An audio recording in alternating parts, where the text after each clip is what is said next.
Picture a song you love, something you know by heart. Now imagine that the only way that song exists is in the moment someone sings it. No recording, no file on your phone, no vinyl, no tape, no sheet of wax pressed by a needle. The moment the last note dies, the song is gone.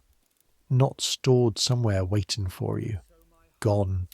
The same way a candle flame is gone when you blow it out. It was real. It made heat. It changed the air around it. And now there's nothing. Just the smell of smoke and the dark. Every single piece of music that ever existed in human history, from the first bone flute someone blew into 30,000 years ago to the ballad your great-grandmother sang to her children, existed exactly like that. Real, and then gone forever. Unless someone was there to catch it and carry it forward. And for most of human history, catching it meant one thing only. You had to be in the room. You had to hear it. You had to hold it in your head, pass it from mouth to mouth and hand to hand like a bucket brigade, generation after generation, or it vanished. Think about what that means. Think about the mathematics of it. Every wedding, every harvest celebration, every funeral procession, every tavern night, every church service, every battle march, every lullaby ever sung to a child who couldn't sleep, all of it evaporated the moment it ended. The room emptied, the musicians went home, and the music ceased to exist anywhere except in the memories of the people who'd been there. And those people died, and when they died, the music went with them, unless they'd taught it to someone first. Now add to that the fact that most people couldn't read music. Most musicians couldn't either. You could be a virtuoso. You could make a room fall silent with your playing, make women weep and men stare into their cups with expressions they didn't have words for, and never have learned a single note on a page. Music was alive before anyone recorded it. Shockingly, violently alive. It was everywhere. It was woven into every moment of daily life in ways we've completely forgotten. That's where we're going tonight. Not as tourists browsing a concert program, not as music students writing an essay. We're living it. One day, one person, everything they would have heard, played, smelled, and survived. So I make these history stories, and honestly, I have no idea if you're actually sleeping to them, or if you're all just people who like hearing about rosin-covered fingers and the very specific smell of a room full of musicians who haven't washed their coats in 6 weeks. Either way, subscribe if you feel like it. Get comfortable. Here we go. You don't wake up to silence. Nobody in this city wakes up to silence. Not in London, 1741. Not on a street that runs from the back of Covent Garden Market to the edge of the Strand, where the morning begins at a volume that would embarrass most modern city centres by 6 in the morning and reaches a peak of absolute chaos by 8. But this morning, before the market criers get going, before the cartwheels start their grinding percussion on the cobblestones, before the watermen begin shouting at each other down by the river, before all of that, you wake up to music. Someone downstairs is playing a harpsichord. It's barely dawn. The light through the tiny dormer window above your bed is the colour of bad porridge, grey and thin and unconvincing. Your breath makes small clouds in the cold air. The straw mattress beneath you crackles when you shift. Your feet are cold because the blanket has slipped off in the night, and the blanket itself is so thin that cold is its natural state regardless. But downstairs someone is playing a harpsichord, not performing, practicing. There's a difference you've learned to hear over the past 2 years that you wouldn't have understood before. Performing music sounds like music. Practicing music sounds like a conversation with a problem. It stops. It backs up.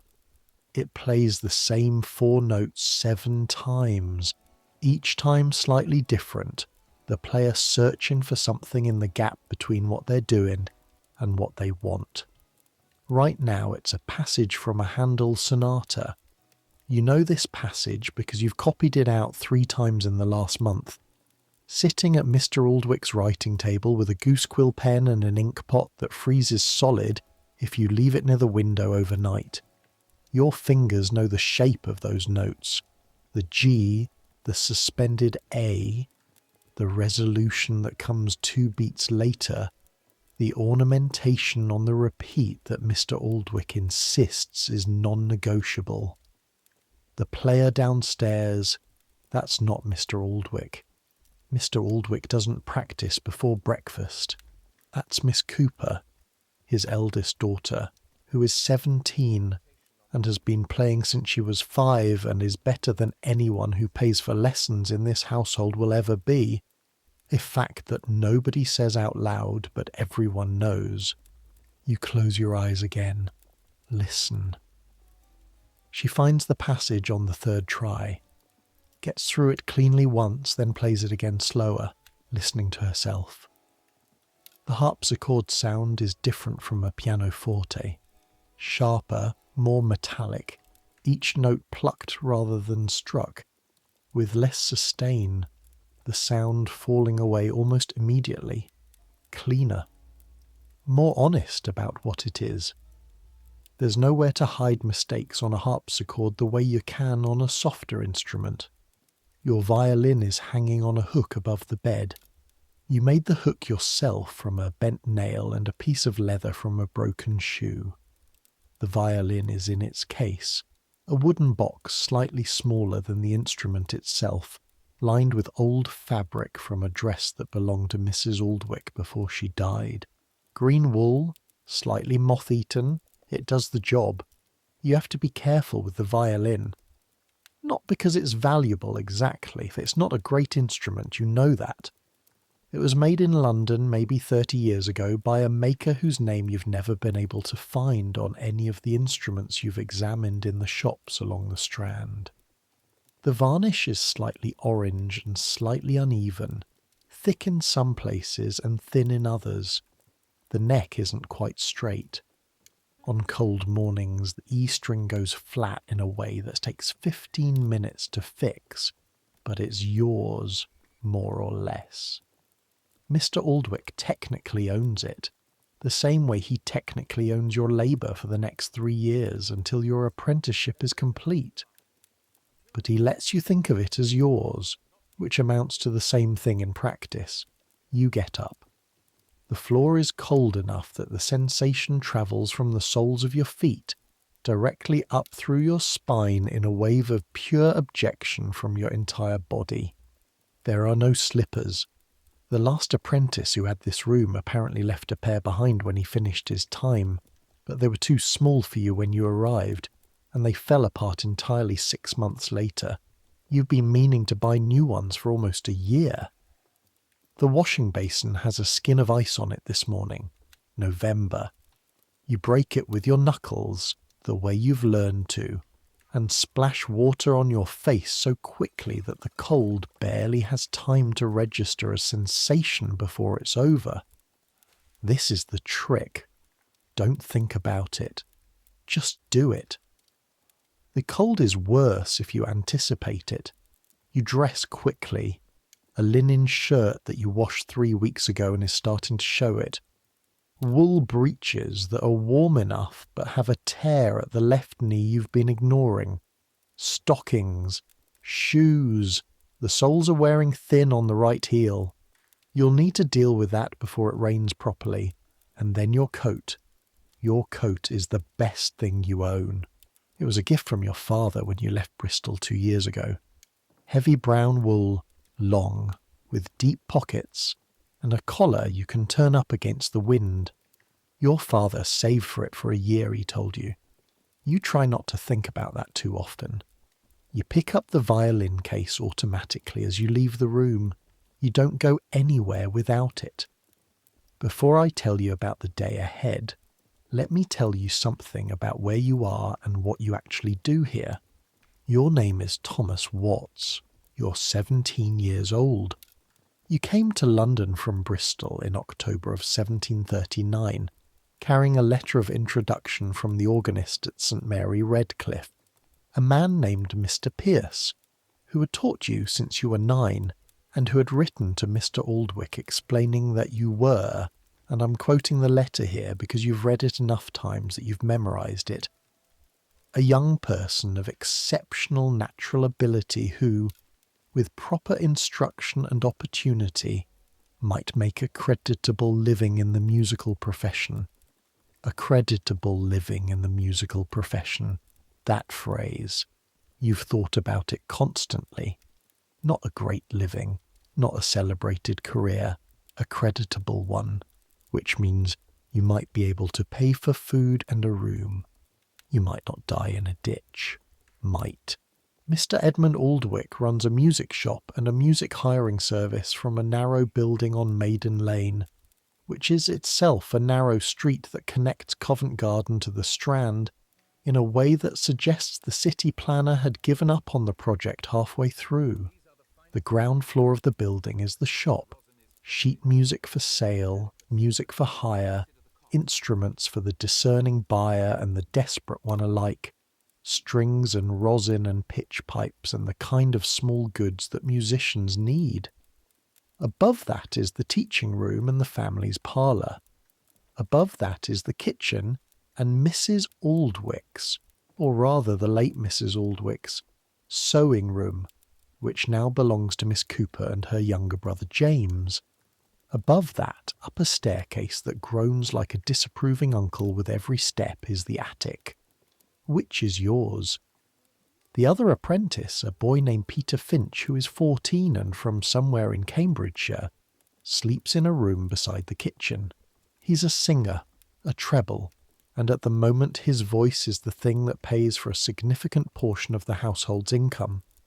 He performs at 2 churches, at private concerts when required, and at the pleasure gardens in summer. He is, right now, at the age where his voice could break any morning, and the entire household lives in a state of permanent O-level dread about what that morning will bring. When it does, his career as a treble will be over, and he'll have to start again as something else. Tenor, probably, or a viola player Mr Aldwych has mentioned. He's not particularly musical in any other way, but the viola doesn't require musical ability so much as availability and a thick skin. Your own role in this household is threefold. First, you copy music. This is the dullest part of the job, and also, Mr Aldwych has informed you more than once, the most important. Music doesn't print itself.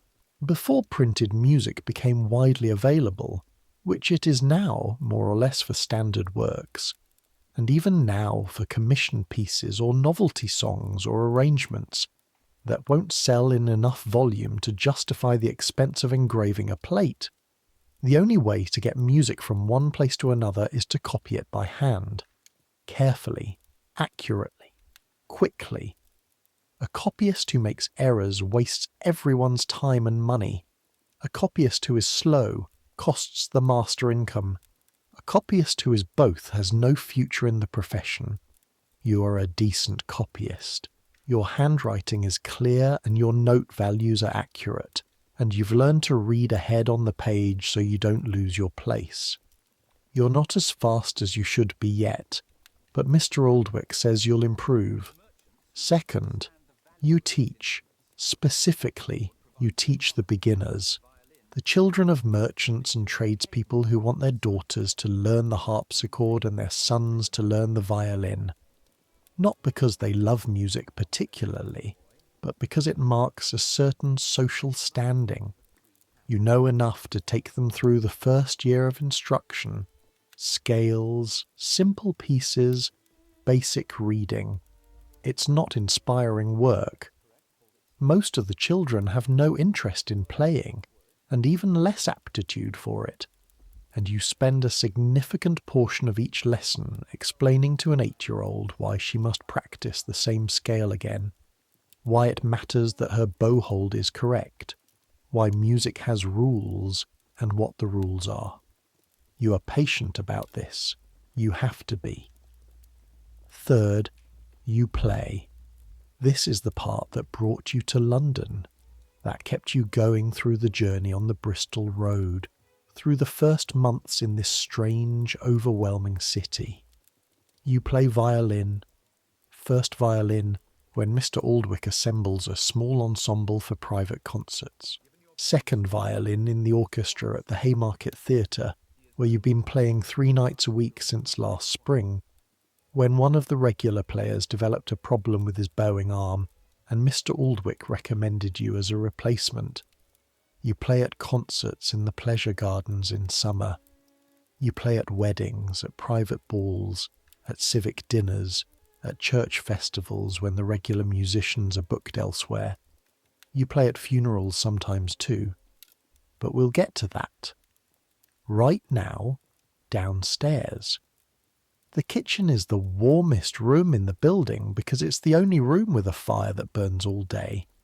You eat breakfast here, bread, butter, small beer, and whatever Mrs. Cooper, who is Miss Cooper and James's aunt and who has taken over the household duty since Mrs. Aldwich's death, has made extra of from the previous evening.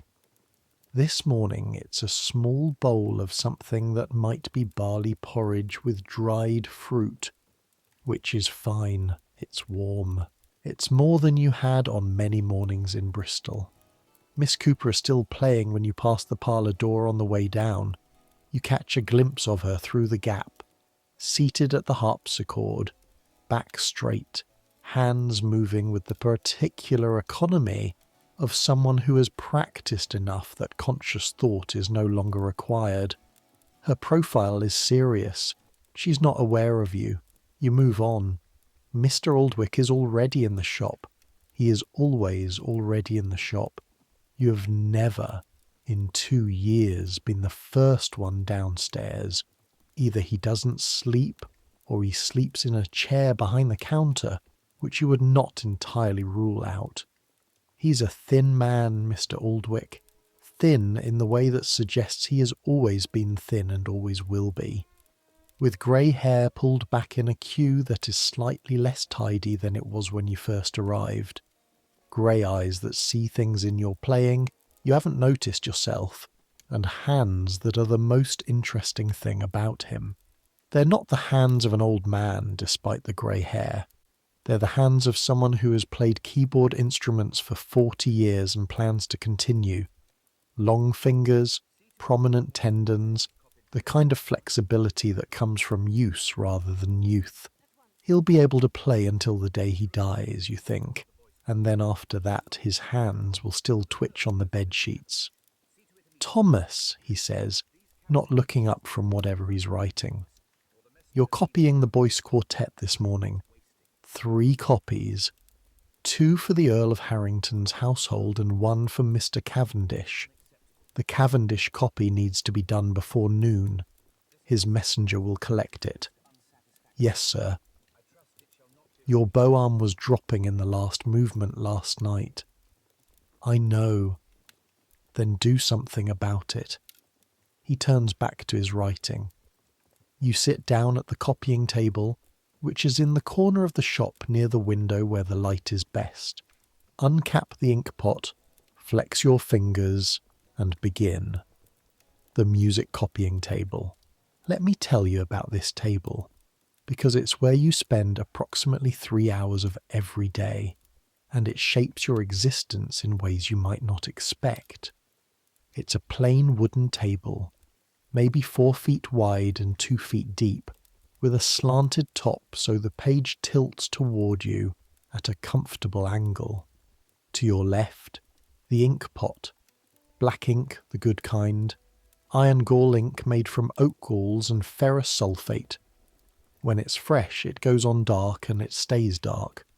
When it starts to go off, which it does after a few weeks, it gets thin and pale and unreliable. which is disastrous when you're copying a whole quarter page of 16th notes and suddenly halfway through the run, your stave lines become ghosts. The ink pot gets cold in winter and needs warming before you can use it. You've learned to keep it close to your body for the first few minutes of the morning. To your right, the exemplar, the piece you're copying from. This morning it's a handwritten copy of the Boyce Quartet, itself copied from another copy, which was probably copied from the original manuscript.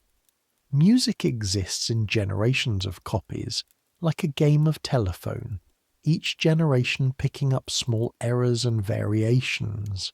You've learned to read through what you're looking at and hear what it ought to be, to catch the places where a note has been wrong for 3 generations, and a real musician would have fixed it instinctively, but a scribe recorded faithfully. In your right hand, a goose quill pen. You keep 4 of them cut and ready. The nib needs to be trimmed perfectly. Too wide, and the notes are fat and illegible. Too narrow, and the ink beads up and won't flow. You trim them with a penknife. A good penknife costs more than you'd like to spend, but a bad penknife makes bad pens, and bad pens make bad copies, and bad copies don't get paid. The economics work themselves out. The act of copying music is not like copying a letter or a document. Letters flow in one direction, left to right, and you move your hand in a continuous motion. Music moves left to right, but it's also stacked vertically. 4 staves for this quartet, meaning you're constantly moving up and down the page, placing notes at specific heights that indicate their pitch. A note on the wrong line means a wrong note. A tail going the wrong direction means a wrong rhythm. An accidental placed slightly incorrectly, a sharp where there should be a natural, a flat missed entirely, means the player will read it wrong and produce something that ranges from mildly unpleasant to actively disruptive to the music around them. You're responsible for all of this. Your hand moves. The quill scratches against the paper, a sound you've become so accustomed to that you barely hear it. The way you stop hearing the sound of your own breathing. The notes appear, treble clef, common time, key signature of D major. The first violin line is all elegant arpeggios in the opening, graceful and unhurried in a way that completely belies how difficult they are to actually play with any beauty. You've played this quartet. Your own copy is upstairs in your room, slightly sweat-stained on the right corner of the top page because that's where your thumb rests. Outside the window, the street is waking up. The sound of London in the morning is a specific sound, one that you've come to know the way you'd know a piece of music after 100 rehearsals. It has movements, it has tempo changes, it has recurring motifs. First, the watermen calling down on the river. This is the earliest sound, before proper dawn, a thin, distant shouting that doesn't quite resolve into words from here but has a rhythm to it like a work song, which maybe it is. Then the church bells. St. Paul's Covent Garden is closest, but from here on a clear morning you can hear maybe 6 or 7 different churches at once, each one slightly offset from the others in timing and pitch. St. Martin in the Fields has the deepest bells. St. Clement Danes has the ones that go oranges and lemons, which is a thing people say but which requires considerable imagination when the bells are actually ringing. You've tried to write the tune down from memory and it comes out right, but the bells themselves are never quite playing the tune. They're too irregular, too subject to the particular sequence of the ringers to actually produce the melody. The melody is something the listener's brain constructs from available material, which is, when you think about it, most of what music is. Then the street criers. This is a whole category of sound that London takes completely for granted, but which, if you described it to someone who'd never been here, would sound like chaos. It is chaos, but it's organised chaos. Every vendor in this city announces themselves by a particular cry, and after a few months you can identify the contents of the street outside by sound alone without looking up from your copying. Milk below, fresh milk below. That's the milkmaid from the dairy on the other side of the piazza, who comes through every morning with her yoke and her pails, knives to grind. That's the knife grinder who sets up his wheel at the corner of Bedford Street on Tuesdays and Thursdays. Sweet lavender. Who'll buy sweet lavender? There's a woman who sells dried herbs and flowers, and she has a very particular voice, high and slightly nasal, that carries further than it ought to. Hot pies. Hot pies. Fresh. Hot pies. You can hear this one from 2 streets away on a cold morning. The pieman's voice is a bass, a proper bass, somewhere between a low F and a G, depending on how far he's walked and how cold it is. Old chairs to mend, any chairs. This one has a musical quality to it. The rise on chairs has a genuinely melodic arc that you've transcribed for yourself as a joke. D, up to F sharp, down to D. It happens every time, consistent enough to be a musical figure. You've played it to Mr. Aldwick once, and he looked at you with an expression that might have been approval, or might have been concern about your mental state. All of this is happening simultaneously, not in sequence, not politely taking turns. Simultaneously, layered over the cartwheels and the horse hooves and the occasional argument, and the perpetual background sound of 500,000 people going about the business of surviving another day in the most crowded city in the Western world. And underneath all of it still the harpsichord upstairs. Miss Cooper has moved on from the handle. She's playing something you don't recognise. She does this sometimes, plays things she's made up herself, improvises in the spaces between practice pieces, explores a key signature for a few minutes before landing somewhere unexpected. She's never shown these pieces to anyone. You don't think she knows you can hear them from the shop. If she knew, she probably wouldn't play them. They're better than most of what she practices. By 10 o'clock, you've completed one fair copy of the Boyce Quartet for the Earl of Harrington, and are a third of the way through the Cavendish copy. Your right hand aches in the specific place between your index finger and thumb, where you grip the quill. You flex it. Open and close. Open and close. There's a callus building there, new in the last year. An ink callus, layered on top of an older callus from the violin bow. Your hand is a geological map of what you do with it. Mr. Aldwick has had 2 customers. A woman who wanted a printed copy of a Corelli sonata for her daughter's lessons. He has them, filed alphabetically, and she left satisfied. A man who was trying to return a violin that he claimed was defective, but which, when Mr. Aldwick played a scale on it to demonstrate, was merely poorly set up and entirely his own fault. That conversation was uncomfortable. The man left without getting his money back, but somehow, by the time he reached the door, was convinced that the problem was solvable, and that Mr. Aldwick had given him particularly valuable advice about how to solve it. You watch the whole exchange over the top of your exemplar. "How did you do that?" you ask when the man is gone. Do what? Make him think he won when he clearly didn't. Mr. Aldwick straightens a stack of music on the counter. I agreed with everything he said. I told him he was absolutely right to be frustrated. I acknowledged that the violin was not performing as expected. I expressed confidence in his ability to resolve the situation with a minor adjustment. None of these things are lies. You didn't give him his money back. No, because the violin is fine and the problem is his bow arm, but telling him that serves no one. He'll go home, take my advice, and if he does it correctly, the problem will improve. He'll credit himself with the solution. He'll remember this shop as the one where he got sound advice. And if it doesn't improve, he'll blame himself for not executing my advice properly. He picks up a misdelivered handle sheet and files it in its place. A music seller, he says, is not only in the business of selling music.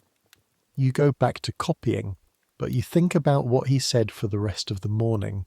At noon, Peter Finch returns from his rehearsal at St. Martin in the Fields, where the choir is preparing for a Christmas service that won't happen for another 6 weeks, but which, according to the choir master, requires at least 3 months of preparation if any of the parts are going to be anywhere near acceptable. He's red-faced from the cold, his coat still damp from the earlier drizzle, and he sits down at the kitchen table and eats bread and cheese with the single-minded efficiency of a person who has burned a significant number of calories doing something that looks effortless. Singing does not look like work. That's the thing about it. Standing at a lectern holding music, opening your mouth and producing sound. How hard can it be? You have watched people at concerts look at the choir or the solo singer with this comfortable assumption on their faces. Lovely, effortless, musical people being musical, singing correctly for long periods at volume, with proper technique and accurate pitch and the breath support required to do it without destroying your voice in the process, is physical labour. It uses your diaphragm, your intercostal muscles, your back muscles, your jaw, your tongue, your whole face. You burn through energy the way a man carrying hods of bricks burns through energy. You sweat. Singers sweat visibly, embarrassingly, in winter performances when the heat of the room hasn't come up yet and there's no excuse for it. Your throat aches after long sessions the way your arm aches after a long practice. Your neck gets tight, your shoulders get tight, and you have to do it while appearing utterly relaxed. Because the moment tension appears in your body, it appears in your voice, and the magic evaporates. Peter is 14.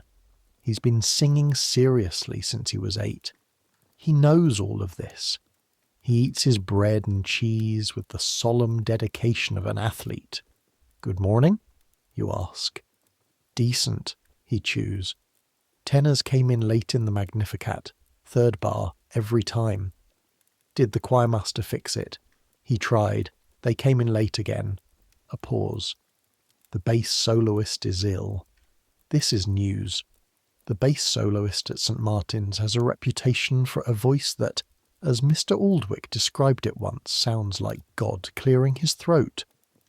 His absence from a Christmas service would be notable. What kind of ill? Peter shrugs. He's been drinking too much, his wife told the choir master. Said he's in bed and smells of gin and she wants him dead, but she'll settle for him being upright and sober by the 20th of December. This is also not unusual. The relationship between musicians and drink is something you've been learning about since you arrived in London, and it is a subject complex enough to require its own chapter. Let's just say, the combination of irregular hours, dependence on the goodwill of patrons, performance anxiety, and a professional culture that regards drinking as both social lubricant and occupational hazard has produced over the centuries a remarkable number of musicians who are extraordinarily good at their jobs and extremely bad at staying alive. Peter finishes his food, stands, and collects his music from his coat pocket. He looks at it. His lips move slightly, running through a line. Your voice sounds different, you say. He stops, looks at you. Different how? Warmer. Lower somehow. In the middle notes. He looks like you've said something frightening, which you have.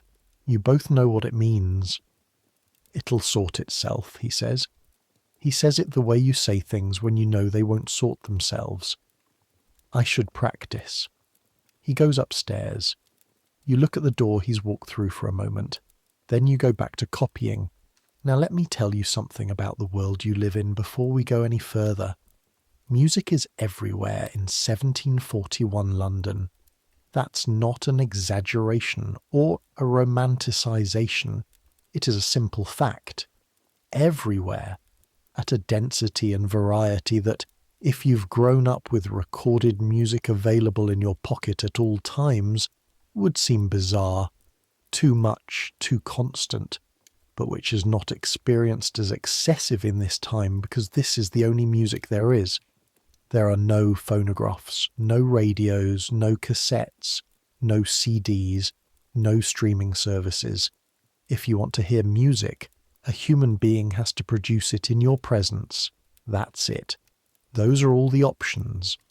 The consequence of this simple fact radiates outward in ways that change every aspect of daily life. Music has to be local because it can't travel. A melody composed in London has to be physically carried to Bristol, in someone's memory or written on a page, before Bristol can hear it. And even then, Bristol can only hear it when someone in Bristol plays it. The song itself doesn't travel. Only the instructions for producing the song travel. The music happens at the sight of the instrument. And when it stops, it's gone. Music has to be constant, because people want it, and the only way to have it is to make it. If you want to eat in a tavern with music, someone has to be playing. If you want to dance at a ball, someone has to be there. If you want to walk down the street with a tune in the air, someone has to be producing that tune in the street at that moment. The city generates music the way it generates heat, as a byproduct of the density of human beings going about their lives. And music has to be skilled, properly, technically skilled, at a level far beyond what we generally demand now, because in a world without recordings, there's no substitute. You can't put on a recording while the live musician takes a break. The performance is the only version that will ever exist. If the violinist plays a wrong note, that wrong note is the music. If the tenor's pitch is uncertain in the upper register, that uncertainty is what the audience hears and what they'll remember. There's no fixing it in post. There's no studio version to compare it to. The moment is the only moment, and the musicians know it. There is a weight in that fact that I want you to feel before we go any further. Every performance in this world is unrepeatable.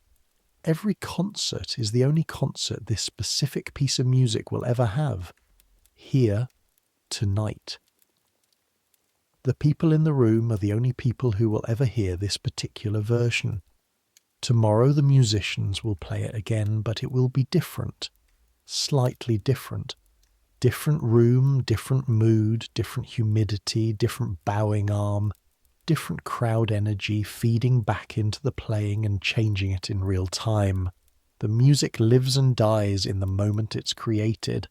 This is why musicians in this era are treated with a mixture of reverence and suspicion that we've mostly lost. The reverence is because what they do is genuinely extraordinary and irreplaceable and absolutely essential to the quality of human life. The suspicion is because people who deal in ephemeral, invisible things, who produce something that no one can hold or store or examine, have always made settled, practical people slightly nervous. Also because musicians are often paid badly, and therefore often hungry, and therefore often willing to work in places and for people that respectable tradespeople wouldn't associate with. More on that later. First, though, you need to deliver the Cavendish copy. You finish it at 20 minutes past 11. It's not your finest work. The second movement has a spot where you had to correct a stem direction, and there's a small ink blot on the last page that you've mostly hidden by making the final ballad slightly thicker. The music is accurate. The notation is clear. If you were handing this to a professional court orchestra, you might be embarrassed. For a private music party at a wealthy merchant's house, it will do. You fold it, wrap it in a piece of brown paper, secure it with a length of string, and carry it to Mr. Aldwych for inspection. He turns the pages without a word, running his eyes quickly down each stave. You watch his face. He stops on the blotted page, looks at it, looks at you. "I know," you say. "You know," he agrees. He wraps it again. "Their copyist is worse. They won't notice." A pause. "Don't let it happen again." "No, sir." You take the package and go out into the street. Outside is, well, I've been building up to this description, and it deserves a proper account. Maiden Lane in November at noon. The first thing you do when you step out the shop door is step around a pile of something that is technically refuse, but is practically a small installation. Food scraps, straw, something liquid that has frozen at the edges, a broken wheel from what might have been a pushcart. London streets do not have a modern sanitation system. They have gutters down the centre, into which everything that needs to go somewhere is expected to flow. The gutters, when it rains, run dark with an assortment of materials that are better not catalogued. When it's cold and dry, the gutters simply accumulate. This is not special. This is every street in London below a certain income level, and Maiden Lane is not above that level. You step around the pile without looking at it, the same way you step around puddles without noticing them. After 2 years, it's automatic. The smell, though, is something that never fully becomes automatic. Not in this weather. On cold mornings in November, London smells of coal smoke first. It's the dominant smell, a thick, dry smell that coats the inside of your nose and turns your snot greyish, if you blow it into a handkerchief. Under that is the animal smell, the horses that make up most of the city's transportation, their manure mixing into the gutter debris, their warm breath visible in the air around them. Under that is food, cooking smells from taverns and coffee houses and the street vendors with their braziers, hot meat, onions, sometimes bread, and under all of it, when the wind comes from the south, the river. The Thames in 1741 is not yet the open sewer it will become in the next century, but it's heading in that direction. It smells of fish and mud and industrial processes and the particular organic richness of water that 1 million people use for everything. On warm days it's genuinely difficult. On cold days it's merely noticeable. You carry your package, hold it inside your coat against the cold and walk.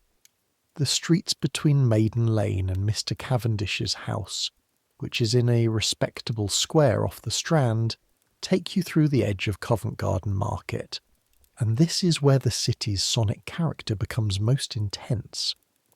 The market is in its afternoon phase.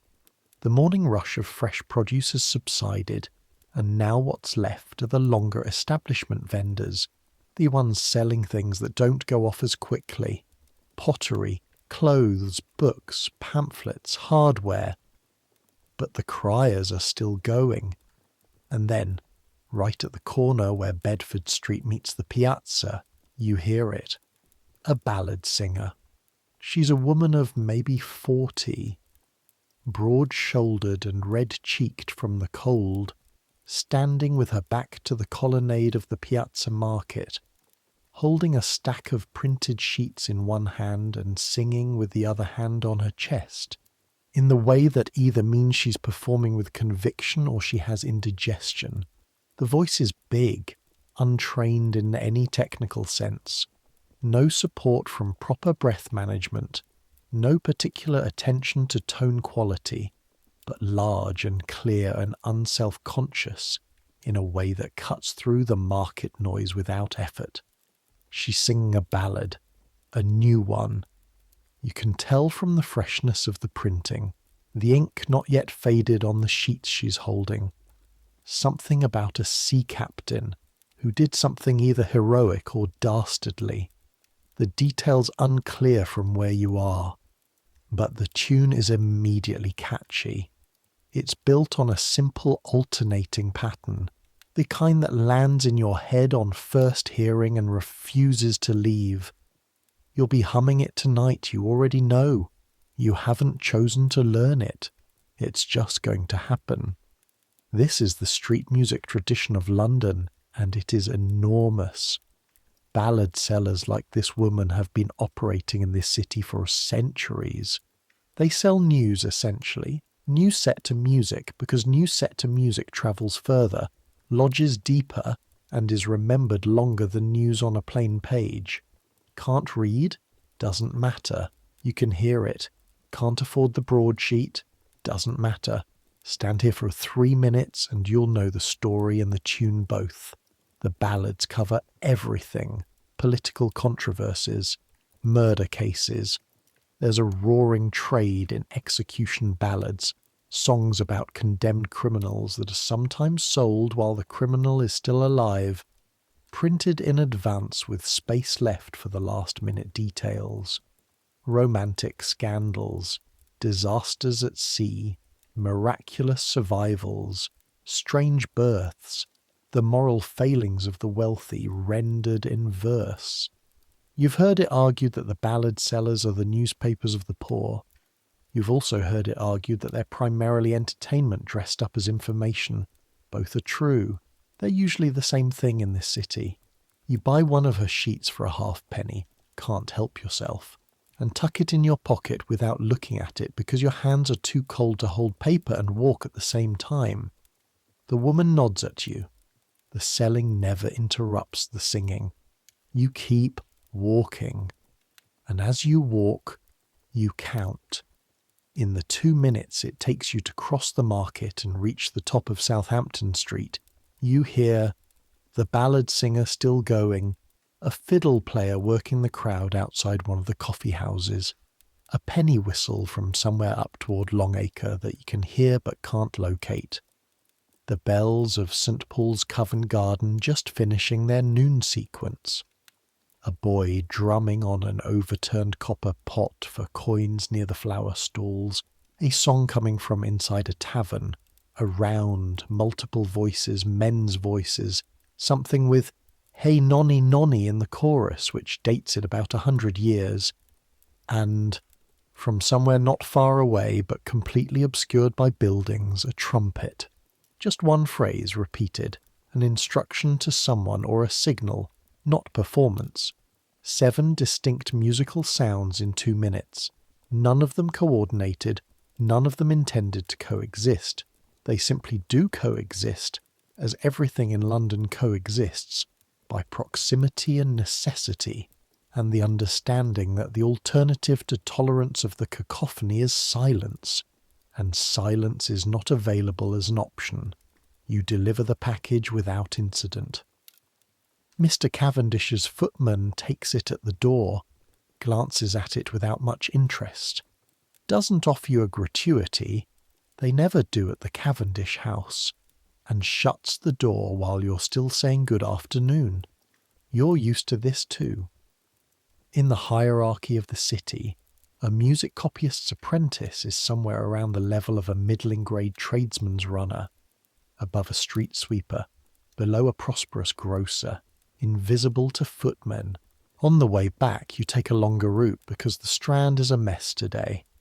There seems to be something happening near the Temple Bar, a crowd gathered, something official by the look of the livery on the men at the edge of it, and you cut through a network of smaller streets that takes you past St. Clement Danes, and then north toward High Holborn.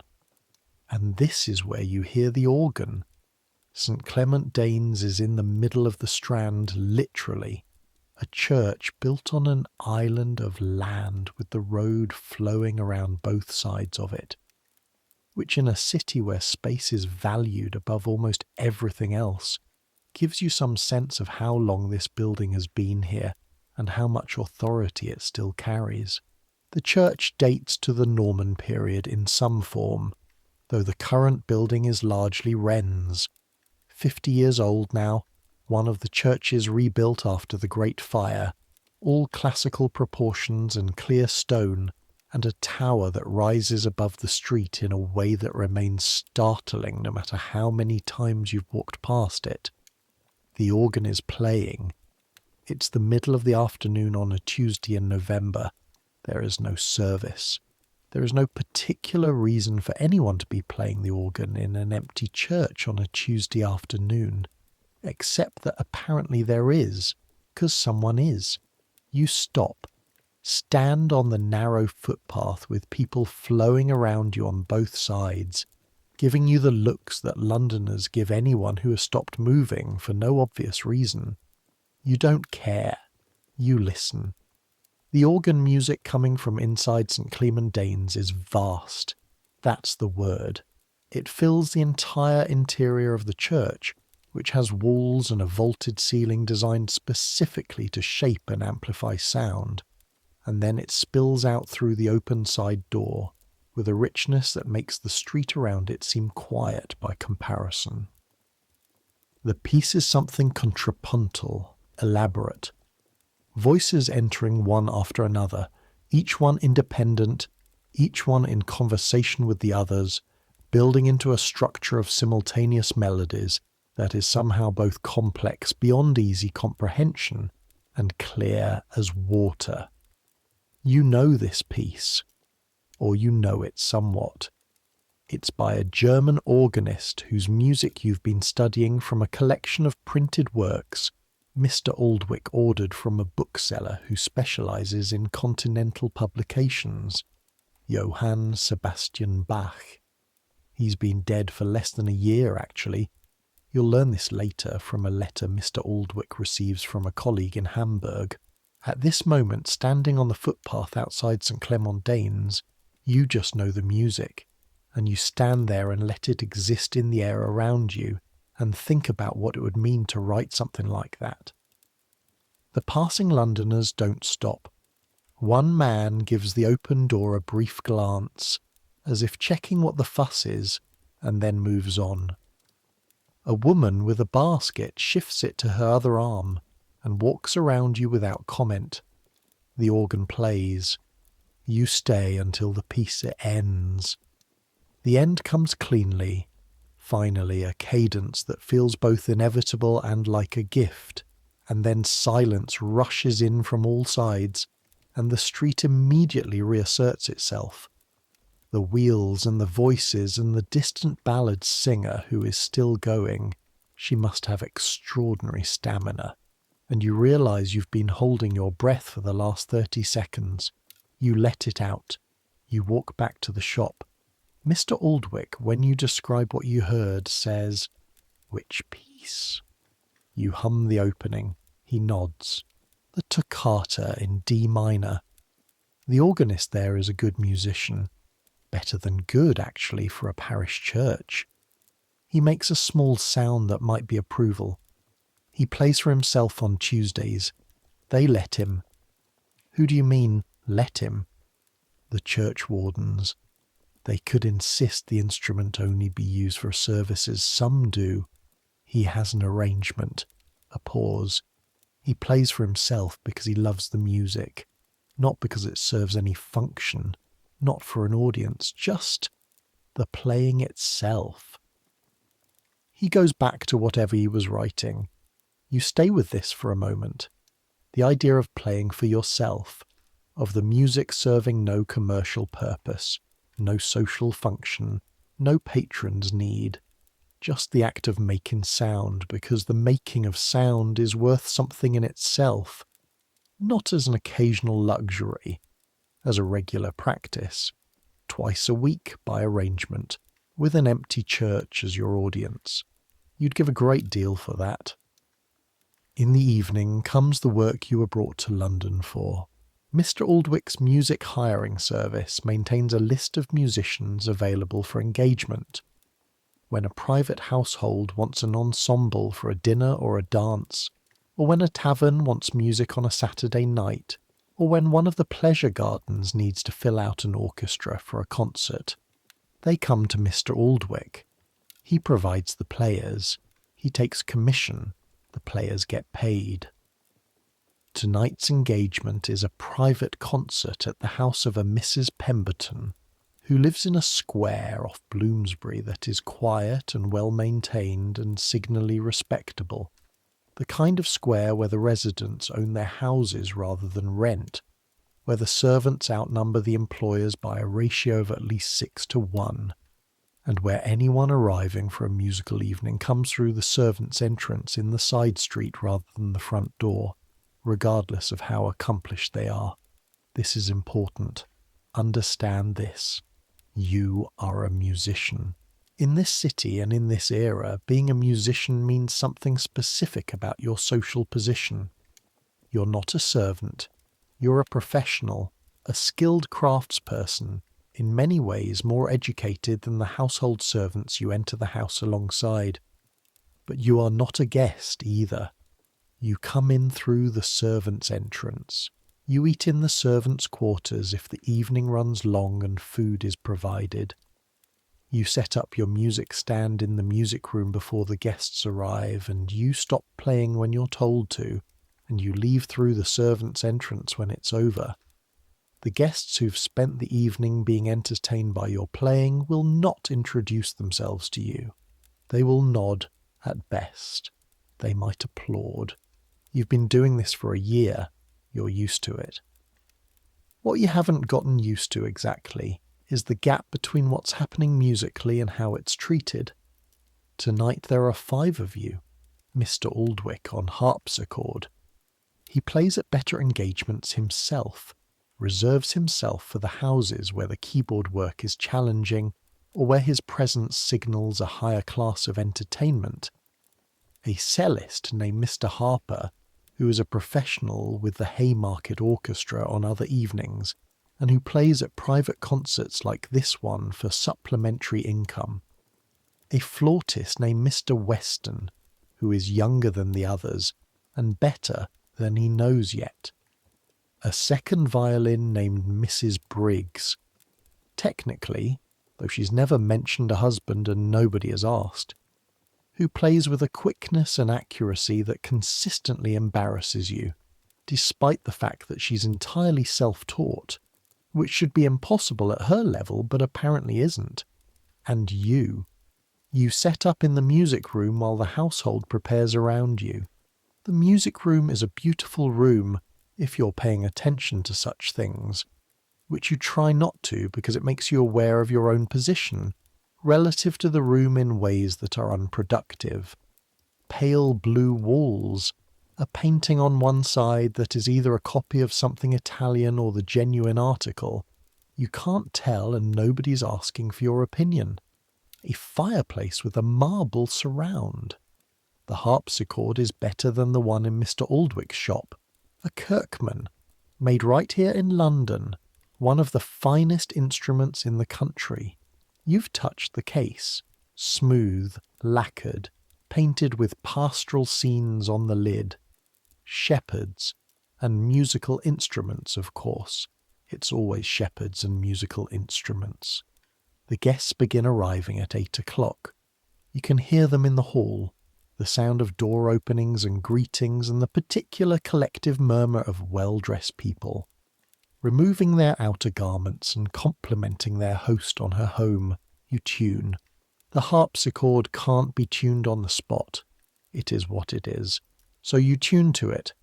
A is slightly high by modern standards, as it almost always is in this period. Your ear adjusts. Mr. Aldwych gives you a look. Ready? You nod. The guests come in. There are 12 of them. Wives and husbands. A spinster aunt who positions herself nearest the fireplace. A young man who looks desperately bored, and who you immediately identify as someone who's been brought here against his will. They arrange themselves on chairs and settees around the edge of the room. Mrs. Pemberton, a small, energetic woman of 50, who clearly takes music seriously and has opinions about every piece you'll play, greets them, says things about the programme, gives thanks to Mr. Aldwych by name, and sits down. You play. Here is what playing for a private concert in a domestic setting in 1741 feels like from the inside. First, the room is warm. The fire has been burning all day, the guests have brought their body heat with them, the candles in the wall sconces add their own contribution. After an hour, this warmth will become uncomfortable. After 2 hours, you'll be sweating in ways that are visible on your neck and collar, and the sweat will make the bow grip slightly uncertain, which means extra pressure on the thumb, which means fatigue arriving earlier than it should.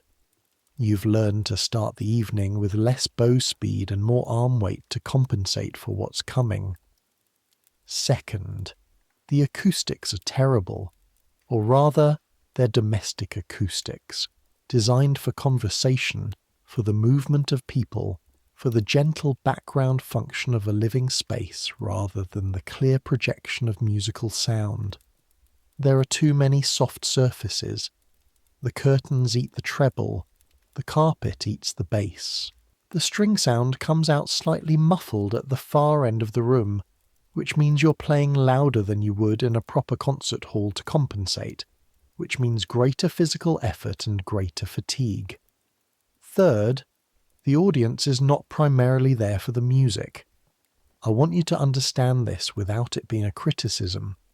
The audience is there for a social occasion of which music is a part. They're there to see each other, to be seen, to talk about business and politics and who has married whom. The music is the thing that gives the occasion a reason to exist.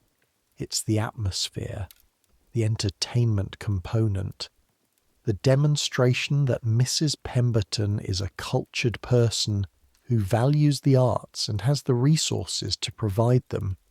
Most of the audience will remember what they talked about tonight more clearly than they'll remember what you played. This is fine. This is your job. You are there to provide the musical environment in which the social evening takes place, the same way the candles provide light and the fire provides warmth. The difference between you and the candles is that you can hear the difference between appreciation and inattention, and you're human enough to prefer the former. Mr. Aldwych counts you in. The first piece is a Telemann quartet, something brisk and elegant and not too long, designed to settle the room, to prove that yes, there is live music here, and it is well played and you may relax. You've played it so many times that it lives in your hands rather than your head. Your fingers find the positions without consultation. Your bow arm makes decisions your conscious mind has nothing to do with. This is the benefit of hours of practice made physical, made automatic. The music happens and you can observe it from a slight distance, monitoring intonation, listening to how the ensemble blends, adjusting the weight of your bow on the A string because Mr. Harper is playing the bass line more quietly than expected, and the texture is top-heavy. The room settles. The conversations don't stop. They rarely do entirely, not until well into the programme when the music has had time to work on people. But they quiet. By the second piece, a slow movement from a Corelli sonata, the young man who didn't want to be here is actually listening. You can see it in his posture, the slightly forward lean, the stillness where there was fidgeting before. Music does this. It reaches past the social performance of the evening and touches something underneath. You never know exactly when it will happen or for whom, but it does happen, and when it does, it's the thing that makes the job worth doing. The Corelli slow movement is the piece you're thinking about when I want to talk to you about what music actually does in this world. It does something that nothing else can do, and everybody knows it, even people who have never articulated it or thought about it consciously. It moves through time in a specific, controlled way, and it brings your internal experience of time into alignment with its own rhythm. When the Corelli is playing, everyone in this room is inhabiting the same time, not thinking about their own separate concerns. The business meeting tomorrow, the letter they need to write, the problem with the third footman. But here, in this tempo, in this key, in this progression from tension to resolution, it makes community out of strangers. It always has, since before any of us can remember. The programme takes 2 hours with a break. In the break, wine is served, not to the musicians who remain near their stands, but to the guests, who cluster and talk and occasionally glance over at you with varying degrees of curiosity. Mrs. Briggs tunes her violin quietly, running through an awkward passage in the next piece. She has a habit of unconsciously humming along with herself when she does this.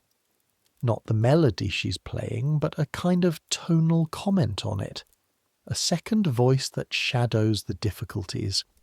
She doesn't know she does it. You've thought about telling her, but it's not an unpleasant sound, just idiosyncratic. Mr. Harper is talking to Mr. Weston about some navigational matter. Celestial navigation. Apparently, Mr. Harper has a brother in the Navy. Mr. Weston is nodding. His flute is on his knee. Mr. Aldwych is at the harpsichord, not talking to anyone, his eyes half closed. You stand with your violin loose in your hand and watch the room. These 12 people have spent an hour listening to you. They've been moved, some of them, genuinely, visibly, in small ways. The spinster aunt by the fire has been weeping quietly through the Corelli. The young man who didn't want to be here is talking to the woman beside him about something with animation now, and you'd bet money it's about the music. Mrs. Pemberton is watching Mr. Aldwych at the harpsichord with the expression of someone who understands exactly what skill looks like and is grateful for it. And tomorrow the music will be gone. Not the memory of it. The memories will persist for a while, imperfectly. Mrs. Pemberton will say to her friend next week, "We had a lovely musical evening." The spinster aunt will remember that she cried, though not precisely why. The young man might hum the theme from the Telemann Quartet while dressing one morning and realise he doesn't know where it came from.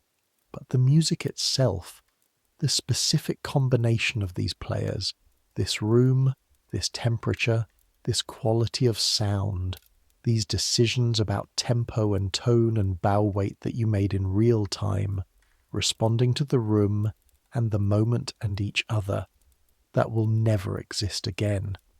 Not exactly. Not even if you play these same pieces tomorrow in the same room with the same musicians.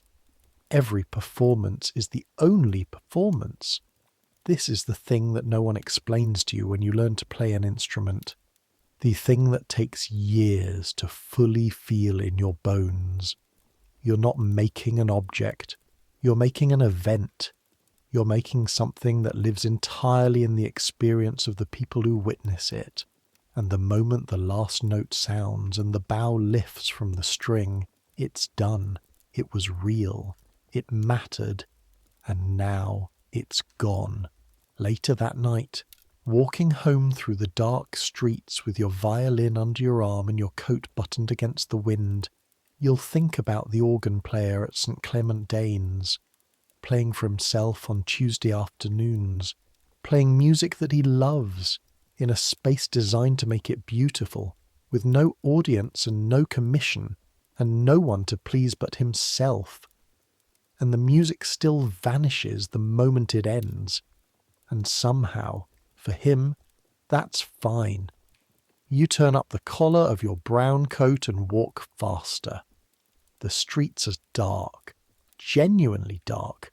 Not the orange partial dark of modern cities, but the deep, irregular dark of a world lit only by candles and the occasional link boy's torch and whatever the moon provides. And tonight the moon is behind clouds. You know this route by heart. You don't need to see it. Now I want to tell you about a morning 2 weeks earlier and then an evening 2 weeks later, because those two moments form the shape of a particular understanding that comes to you somewhere in the middle of this November. 2 weeks earlier, you were called to play at a funeral. It was not an unusual thing to be called for. Funerals use music. They have for as long as funerals have existed. The connection between music and death is one of the most ancient and consistent facts about human beings. We use music to process the things we don't have words for, and death is at the top of that list. The music at funeral is doing something specific and important, something that's hard to articulate but impossible to mistake when you're in the room for it. It's marking the passage. It's holding the community together in the shared experience of loss. It's giving the grief somewhere to go. The funeral was for a man named Mr. Cartwright, who had been a prosperous clockmaker in the Strand, and who had died of a fever at 52, leaving a wife and 3 adult children and a workshop full of half-finished clocks. His family had money enough for a proper ceremony at St. Andrew's, Holborn, with a paid choir and an instrumentalist, which is where you came in. You played a slow movement from a Purcell fantasia arranged for solo violin with harpsichord accompaniment, and then the choir sang a verse anthem, and then you played again at the close of the service. You've played at funerals before. You know what to expect from the audience. The particular quality of attention grief creates. A rawness, an openness. The normal social defences stripped away by loss. People at funerals hear music differently than they hear it at concerts. They hear it more completely. It reaches them more easily. What you weren't prepared for was Mr. Cartwright's wife. She sat in the front pew with her children on either side, and she did not weep during the sermon, and she did not weep during the readings, and she did not weep during the prayers. She sat very still, her hands in her lap, her face composed, her eyes forward. You could see her from where you stood. You could see the quality of her stillness. Not peace, but something more precarious, like a structure that is holding itself upright by sheer force of intention. And then the music started. You played the opening of the Purcell, 8 bars before the harpsichord entered, 8 bars of solo violin in a minor key, slow, each note held as long as the phrase allows, the bow drawing sound from the strings with steady, deliberate pressure. She broke on the 3rd bar, not loudly, not dramatically. She didn't sob, she simply cracked. You could see it happen. Something in her face changed. Some arrangement of her features that had been held in place by enormous effort shifted, and then her head went down, and her son's arm went around her shoulders, and she cried silently, her whole body moving with it. You kept playing. This is what music does that almost nothing else can do. Words would have been inadequate. Touch would have been presumptuous. But music was somehow permission, the opening in the wall, the signal that it was allowed to feel what you feel, that other people were making room for it, that you wouldn't be alone in it. You kept playing, and you were thinking as you played about all the musicians who have played at all the funerals in human history, the pipe players in ancient Egypt, the wailers who accompanied burials in ancient Israel, the medieval church musicians and the processional hymns, the street musicians at paupers' funerals playing for food, the only music the poor could afford. Generation after generation after generation of musicians who were paid, or not paid, to stand in the presence of other people's grief and do the one useful thing available to them. Make sound, shape it, give the feeling somewhere to go. You kept playing until the last note. until the bow lifted, until the sound faded from the cold stone air of the church, and there was only the quiet weeping of a widow and the distant bells of the city beginning again outside. 2 weeks later came a Thursday, and on Thursday evenings in autumn Mr. Aldwych plays a regular engagement at a tavern called the Three Castles on Long Acre, which is not a particularly upscale establishment, but which has a reputation for decent music and a clientele that cares about it. This is different from private concerts. Very different. Private concerts are controlled environments. The musicians perform, the audience listens, the social protocols are well established. Everybody knows their role. The music is refined. The pieces are from the accepted canon of good taste. Handel, Corelli, Telemann, Purcell, the occasional Italian opera aria arranged for domestic instruments. The Three Castles is a tavern. Tavern music is a different animal entirely. The engagement at the Three Castles on Thursday evenings is nominally you and Mr. Aldwych, violin and keyboard, playing for the dinner crowd. In practice, it's you and Mr. Aldwych plus whoever else shows up, because the Three Castles is the kind of place where musicians congregate, where someone working elsewhere has a night off and brings their instrument, where a travelling fiddler from Dublin turns up and joins the session, where the keyboard player from the theatre orchestra 2 streets over stops in after his evening performance and takes over from Mr. Aldwych for an hour so Mr. Aldwych can drink his beer in peace. The music that happens at the Three Castles on Thursday evenings is nothing like the music at Mrs. Pemberton's house. It's faster, it's louder, it's more physical. Your bow arm works harder here than it does anywhere else, because the acoustic environment is brutal, and you're competing with the noise of 60 people drinking and talking and laughing.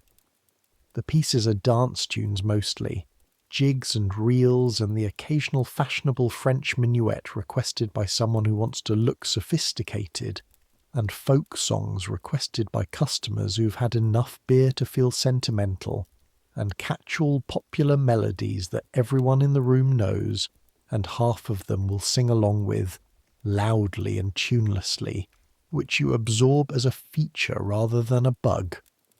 Last Thursday something extraordinary happened, and I want to tell you about it properly. It started ordinarily enough. You and Mr. Aldwych arrived at 7, set up in the corner near the fireplace. Not the warmest corner and not the quietest, but the one with the best acoustic projection into the main room, and began. The crowd was a typical Thursday crowd, merchants and their clerks, a table of law students from the Inns of Court 2 streets over, a cluster of market workers still in their working clothes, a couple of what looked like naval officers at the far end of the bar. You played for 2 hours, the usual programme, dance tunes, popular songs, a show-off piece from Mr. Aldwych that he plays periodically when he wants to remind the room that he's there for them rather than for the money, which is a lie but an effective one. The room moved with the music, not literally mostly since there isn't space for actual dancing, but you could feel it. The tempo of the conversations, the quality of the laughter, the rate at which drinks were ordered. Music changes these things. A room with good music in it at the right tempo drinks more, stays longer, is less prone to the kinds of arguments that end with broken furniture. The tavern keepers know this. It's why they pay for musicians. Then the traveller came in. A man, maybe 35, with a coat that had been good 15 years ago, and a leather bag over his shoulder from which, after he'd secured himself a pint of ale and a seat at the bar, he produced a pipe. Not a clay smoking pipe. An actual musical pipe. Long, dark wood, the kind of simple end-blown flute that you could buy from any street vendor, but that in the right hands, and these were clearly the right hands, produced a tone that cut through the noise of the tavern like a single candle in a completely dark room. He didn't ask permission. He didn't wait for an invitation. He just started playing. The tune he played was Irish. You're fairly sure of this. It has a particular rhythmic asymmetry, a particular relationship between the main melody and a kind of implied drone beneath it that you've heard from Irish musicians before. The Three Castles gets Irish musicians occasionally, especially when there's been a ship from Dublin in the last week. He played it once through alone, and then he looked at you. A question. You looked at Mr. Aldwick. Mr. Aldwick shrugged, which meant, go ahead. You didn't know the tune. You'd never heard it. But after a single time through, you had enough of it to find the key, D, with a flattened seventh that gave it that particular colour, and the basic shape of the phrase, and you came in on the second repetition, not playing the melody but playing underneath it, a moving bass line that shouldn't have worked with a melody you'd never played before but somehow did, because the tune was old enough and clear enough that the harmony it wanted was obvious. The third time through, Mr. Aldwick found the tune. Then something happened in the room. People stopped talking. Not completely, not all at once, but in the way water changes when you stir it. The motion shifts, the surface settles, attention collects. The man at the table nearest you, who had been arguing with his companion about something that involved a great deal of gesturing, set down his tankard. The law students at the back table turned on their benches. The naval officers at the far end of the bar went still. And the Irishman played. I can't give you the sound of it. That's the fundamental problem of writing about music. The thing itself is entirely unavailable in any other medium. I can tell you, the tone of his pipe in that room, at that volume, with the fire crackling behind you and the smell of ale and smoke in the air, produced something that made you feel as though you were standing in two places simultaneously. The warm, crowded London tavern and somewhere else. Somewhere high and cold and open, with the sound of wind in grass. He played for 40 minutes. At the end of it, the Three Castles was the quietest you'd ever heard it. People were staring into their cups or at the fire or at nothing. The man who'd been arguing with his companion had his arm around the companion's shoulder. One of the law students had his head down. Whether he was sleeping or thinking or feeling something was impossible to say. The Irishman finished, set the pipe in his lap, drank his ale. After a moment, someone at the back of the room made a sound, a kind of exhalation. Not a word, just a sound that contained both appreciation and the wish to say something more adequate than appreciation allowed. Then people started talking again. You didn't play any more that night. You and Mr. Aldwick packed up by silent mutual agreement, exchanging a look that contained an entire conversation about what had just happened, and left. Walking home, Mr. Aldwick said, "That's what it's actually for." You looked at him. "Music," he said, "when it works properly, that's what it's for." He didn't say what it was for. You didn't ask. You both knew. This happened at the Three Castles on Long Acre on a Thursday evening in November 1741. The Irishman had a few coins in his cap by the end of the night, given by people who pressed them on him without being asked, which is the highest compliment available in this culture. You don't know his name. He was gone when you left. You'll never hear him play again. The music he made that night is gone, as completely as if it had never happened. Except that it happened, and you were there, and you can feel it still, in the place where things get lodged that aren't exactly memories because they're more than memories. This is the paradox at the centre of music before recording. It's the most ephemeral art form that exists. It exists only in time, only in air, only in the physical interaction between the musician and the instrument and the room and the listener. And yet it lodges itself in the nervous system in ways that are permanent, or nearly permanent. The thing that vanishes also endures. The performance that ends also echoes. You can't have the music back, but you can have what it made of you, which is a different thing and maybe a more important one. The week after the Three Castles is a complicated one. Peter Finch's voice breaks on a Wednesday morning. You hear it happen. You're downstairs copying, and his voice is the thing you're half listening to through the ceiling. He's running through the Magnificat, the Christmas service preparation still ongoing, and it starts to crack, and then it cracks properly, and then there's a silence, and then a sound that you can't quite characterize, but which is something between distress and relief. Mr. Aldwych goes upstairs. You keep copying. Your pen moves. The notes appear. G, A, B, the suspension on the D, the ornament in the repeat. You concentrate on the page. Upstairs there is a conversation happening that you can hear the shapes of, but not the words. Mr. Aldwich's voice, Peter's voice, which is now not the voice you've been listening to for 2 years. The treble quality is gone. What's replaced it is uncertain, rough around the edges, wider in its pitch range but less controlled, less trained. It takes 20 minutes. When Mr. Aldwych comes downstairs, he sits at the counter for a moment without speaking. Is he all right, you ask? He will be. A pause. He knew it was coming. They always know. What happens now? Mr. Aldwych straightens a stack of papers. Now he begins again. Viola, I think.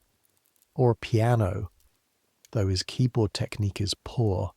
He has good ears and good musical instincts. It won't be wasted. He looks at you. This is the hardest thing about music as a profession, he says. You can spend 6 years building a career on something that can be taken from you in a morning. Peter did nothing wrong. He is not in any way diminished as a musician. His voice simply grew up, and the voice he had is gone, and he has to find what he has now and learn it from the beginning. A long pause. This is not a lesson that music is cruel, Mr. Aldwych says. It's a lesson that music is alive. Living things change. Living things end. He picks up his pen. Living things also begin. He goes back to work. Peter Finch comes downstairs an hour later, eyes slightly red but composed, and sits across from you at the table. He picks up a piece of sheet music from the pile near the window, one of the harpsichord pieces Miss Cooper practices, a Scarlatti sonata, and looks at it. I could learn keyboard, he says. You could. Mr. Aldwych says my ear is good. Your ear is excellent. He looks at the music for a moment. Then he sets it down. I've been singing that Magnificat for 8 weeks, he says. Do you think I'll remember it after I can't sing it any more? You think about this. The notes? Yes. The sound of your own voice? Probably not exactly. But you'll hear it differently when someone else sings it. Better than someone who never sang it themselves. He considers this. Like how you can hear everything wrong about a beginner's violin playing that a non-musician can't hear. Something like that. He nods slowly. So it's not gone. It's just changed into something else. That's probably the most optimistic framing, you say. But I think it's accurate. He picks up the Scarlatti again. His lips move. He's already learning. Now, let me tell you about December. December in London is a particular kind of cold. It's not the dramatic cold of the north. Not the bone-freezing, breath-stopping cold that you've heard described by people who've been to Russia or even Edinburgh in winter. It's a damp cold, a cold that finds the gaps in your clothing and settles into joints and stays there. The River Thames doesn't freeze every winter, but on the coldest mornings the ice forms at the edges, and the watermen have to break it before they can push off from their landings. Coal smoke hangs lower in the cold air, accumulating into a haze that by December is a fixture of the sky rather than a passing condition. The city smells different in December. The animal smells that dominate in summer are muted by the cold, replaced by the coal smoke and the wood smoke from the fires in houses where anyone can afford to keep one burning. Food smells are stronger. The sweetmeats and oranges sold at the Christmas markets, the roasting chestnuts on the street corners, the spiced wine that begins to appear in some of the better taverns from the first week of the month. Mr. Aldwick's business picks up significantly in December. Private concerts increase as households begin their Christmas entertaining. The pleasure gardens are closed for the winter. They'll reopen in the spring, and with them, the best paid outdoor concert work. But the indoor concert venues in the city are busy. Hickford's Rooms on Brewer Street, where Mr. Aldwick has connections, is programming 3 concerts per week. The theatres are in full operation. And the churches. Let us talk about the churches. In the weeks before Christmas, the churches of London are making music at a volume and frequency that would be remarkable in any other month. Rehearsals, services, special programmes, the great Christmas concerts. The choral tradition in English churches runs back centuries, deeper than any individual living memory, and the accumulated repertoire is enormous. Purcell, Handel. Earlier, older music that dates from before the Reformation and which has survived in the choir libraries of the great cathedrals like sediment, layered and compressed by centuries of use. You've been asked to play at St. Paul's Cathedral on Christmas Eve. Let me be clear about what this means. St. Paul's Cathedral is not St. Clement Danes, or St. Andrew's Holborn, or any of the neighbourhood churches where you've played funerals and occasional services. St. Paul's is the Cathedral Church of London. Christopher Wren's building completed 40 years ago, the dome rising higher than anything else on the city skyline, visible from miles away, the building that defines the city's silhouette. Inside, 365 feet of nave, the whispering gallery, stone and marble and painted ceilings and the weight of centuries pressing down from above. The acoustics inside St. Paul's Cathedral are extraordinary. That's not quite the right word. Overwhelming. The natural reverberation inside the dome is something like 5 seconds, which means sound made anywhere in the nave continues to exist for 5 seconds after you stop making it. Layers of sound. The organ, when they use it, fills the entire building like water fills a vessel. The choir sound doesn't simply travel from the choir stalls to the congregation. It rises, fills the dome, comes back down from different directions simultaneously. Playing in that space for the first time, which this will be, does things to your sense of what music is. You're not making individual notes anymore. You're contributing to a sound field. The music isn't in your violin or in your bow arm or in the rehearsed decisions about tempo and tone. It's in the air itself, in the entire building. You are one small instrument in an instrument that is, architecturally, deliberately designed to take what human beings make and expand it into something that transcends what any individual can produce. This is what the builders intended. This is the point. But first, a Tuesday 3 weeks before Christmas, and an event at the Haymarket Theatre that I want to approach slowly, because it contains something important. It's a rehearsal night, not the famous King's Theatre, the other one, the smaller house on the opposite side of the street, which has had various names and various fortunes over the years, and which, right now, is presenting a season of English opera. English opera in 1741 is a complicated subject and a contested one. The Italians have dominated the operatic stage in London for decades. Handel's Italian operas at the King's Theatre were the most fashionable entertainment the city offered for 20 years, packed with aristocratic patrons who learned Italian specifically to follow the librettos and who could discuss the relative merits of competing castrati singers with the kind of fluency and passion that modern sports fans bring to discussions of athletes. The Italian opera tradition is elaborate, expensive, and slightly exclusive. It requires that you understand the conventions of opera seria to appreciate it, that you find acceptable the practice of grown men who have been castrated in childhood in order to preserve their soprano voices performing love scenes with prima donnas who tower over them, that you can tolerate recitative, which is the musical equivalent of someone reading a long email out loud before getting to the actual point. English opera is trying to establish itself as something different, less elaborate, more direct, stories you can follow without a printed translation, tunes that stick in your head rather than elaborate vocal displays that demonstrate the singer's technical achievements, prices that don't require you to be a lord. The Haymarket's current production is called The Country Belle, which is not a great work of music. You've played in the orchestra for 6 performances now, and your opinion has not improved, but which is successful in the ways that matter to the theatre management, which is to say it sells tickets.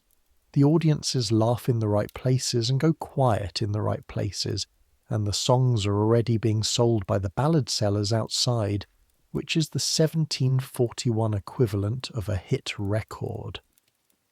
Tonight's rehearsal is for a new scene they're adding in Act 2. The theatre at night, after the audience is gone and before the cleaning staff has done its work, has a particular smell. Candle wax and scenery paint. Sawdust from the carpentry shop below the stage, which produces a constant soft undertone of building and fixing because something is always breaking. Sweat from the performers. You're in the orchestra pit, a literal pit, a sunken area in front of the stage where the musicians are positioned below eye level so that they don't block the audience's view. From the pit, you can see the stage from below, which gives the performers a slightly alarming quality of looming. The singers tower above you. The scene being added involves a song for the second male lead, a character called Henry the Gardener, which tells you something about the ambition of the librettist, and a dance that accompanies it. Mr. Fortescue, the director, has decided that the current arrangement is too slow. He has told this to the keyboard player. The keyboard player, who arranged the music and is therefore emotionally invested in its current tempo, disagrees. The conversation between Mr. Fortescue and the keyboard player has been going on for 15 minutes. You're sitting in the pit, your violin on your knee, listening. The 2 singers not involved in the scene are sitting on the stage above you, also listening, occasionally exchanging looks. "Faster," says Mr. Fortescue for the 4th time. "It cannot be faster," says the keyboard player for the 4th time. His name is Mr. Richards, and he has been arranging music for the Haymarket for 12 years, and he clearly considers this experience a form of authority. The vocal line in the middle section will be lost if the accompaniment moves at that tempo. Then rearrange the vocal line. Silence. "The vocal line," says Mr. Richards, "is as it is for specific reasons that relate to the text and the dramatic situation. The dramatic situation requires energy. It requires momentum. The audience in the 3rd gallery are fallen asleep. The audience in the third gallery, says Mr. Richards, cannot hear the text in any case, so their experience of the scene is primarily visual. This is a fair point, actually, and the fact that it's a fair point makes Mr. Fortescue angrier rather than less so. You watch this exchange the way you've learned to watch arguments in this world, with your face neutral and your attention complete and your opinions held somewhere internal where they won't accidentally escape. Useful information is available in other people's arguments. You just have to wait for it. The specific information available in this argument is Mr. Richards is correct about the vocal line but wrong about the tempo. The problem isn't that the accompaniment is too slow. The problem is that the bass line is too regular. The same rhythm, the same emphasis, bar after bar, which creates the impression of slowness without actually being slow.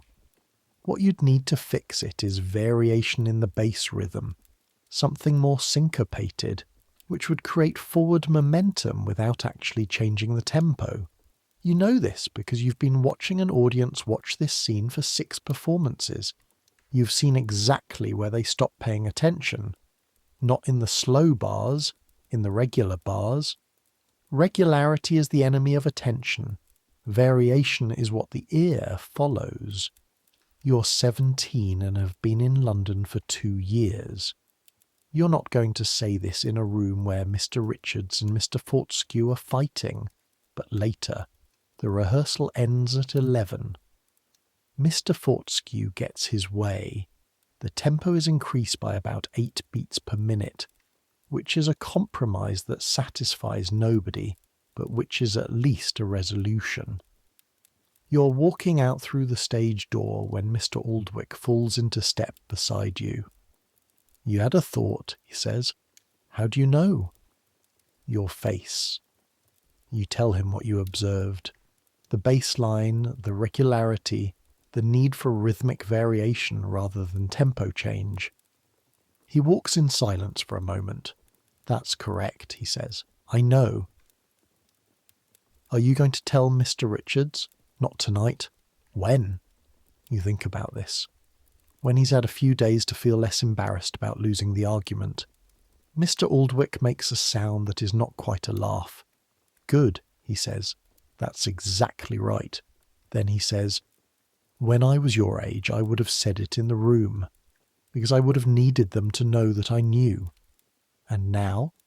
Now, he says, I am more interested in the music being good than in being seen to be clever. You walk on in silence. The streets are quiet. The cold is sharp. Your breath makes patterns in the air before you, dissolving. Mr. Aldwych, you say. Yes. Why did you become a music seller instead of a performer?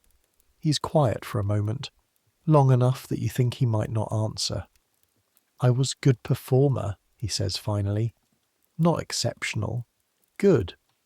I could play any piece in front of any audience and play it correctly and sometimes even play it beautifully. A pause, but I realised, when I was perhaps 25, that the most important musicians are not the most talented performers. They're the people who make the music available. What do you mean? The copyists, the teachers, the publishers, the people who run concert series, the people who introduce composers to patrons and patrons to composers and performers to venues, the people who maintain the infrastructure through which music moves from one mind to another. He glances at you. I am one of those people. I provide musicians for concerts. I teach students who will never be professional, but who will buy music for the rest of their lives and attend concerts and support the profession. I copy and sell music that, without me, would not leave the composers' desks. A pause. I make less money than a prominent performer. I have less fame. No one cheers when I arrive at the harpsichord. A very small smile. But the music that exists because of what I do, that is not nothing. You walk on. A watchman is making his rounds at the end of the street, his lantern swinging. He calls the hour, 11 of the clock, and his voice echoes off the dark buildings. Is that enough for you, you ask? Being the one who makes it available rather than making it yourself?